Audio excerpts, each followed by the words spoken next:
ما داریم به سمت کاخ شورا مرکزی و سدری وارد میشیم.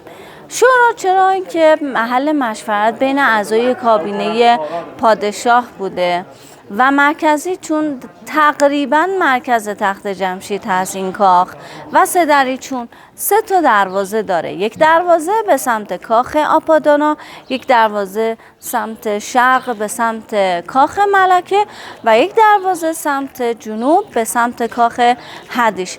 در واقع این کاخ نفوذی بوده که اگر پادشاه میخواسته به تمام کاخ ها وارد بشه، از طریق این کاخ بدون ورود به حیاط میتونسته که وارد تمام کاخهای دیگر بشه.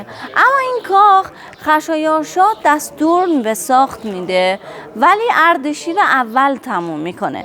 به همین دلیل حجاری توی این کاخ به نوعی بعضی جاها دارای اشتباه هست، چرا که در زمان اردشیر اول دیگه نظم و انضباط شبیه خشایار و داریوش نیست. یکی از اون حالا تفاوت‌های حجاری در این کاخ تناسب در واقع سر شیر با بدن شیر هست و پشت پله ها در واقع بعض از حجاری ها رو ما اشتباه داریم.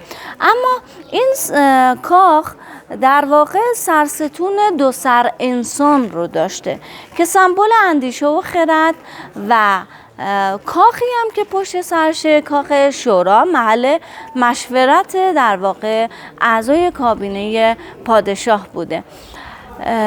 و اگرم دقت کنید توی درگاه ها، دروازه ها، بالای سر دروازه و بالای سر پادشاه ما نقش فر کیانی رو داریم که تو همه دروازه ها این نقش تکرار شده.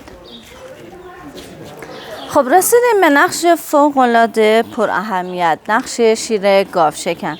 به دلیل اهمیتش 24 مرتبه با سایزهای مختلف تو این شهر در واقع تکرار شده.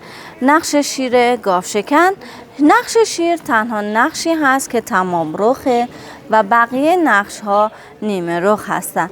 در واقع هنر پرسپکتیو، نشون دادن عمق در 2 بعد رو بلد نبودن. می اومدن قرینه سازی میکردن. اگه سمت راست یک حالا نقش در یک سمت حجاری میشد، سمت چپش اون سمت حجاریه. شیر تنها نقشی هست که تمام رخه. شیر نماد فصل گرما و گاو نماد فصل سرما رو داره.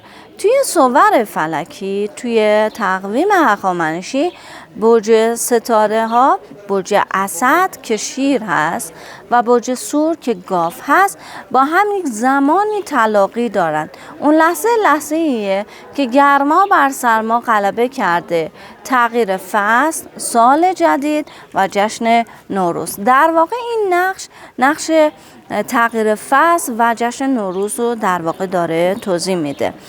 در واقع اون زمان 4 فصل رو به این صورت دقیق نداشتن، 2 فصل داشتن، یک تابستان بزرگ کوچک و 5 ماه آخر سال زمستان بوده. لحظه ای که گرما بر سرما غلبه می کرده در واقع جشن نوروز، و لحظه ای که سرما بر گرما غلبه می کرده جشن مهرگان رو در واقع برگزار می کردن. ببینید کاخ شورا در واقع 3 دروازه داره. همینطور که براتون توضیح دادم، یک دروازه سمت شمال به سمت کاخ آپادانا، یک دروازه سمت شرق به سمت کاخ ملکه و یک دروازه به سمت جنوب به سمت کاخ هدیش هست.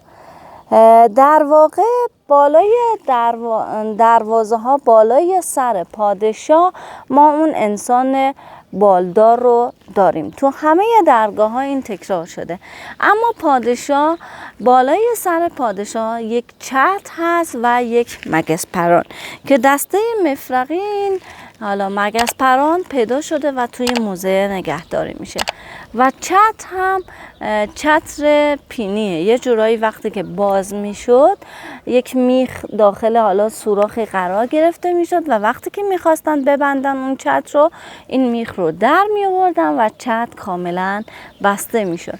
قدمت چتر اول از چین و بعد ایران هست.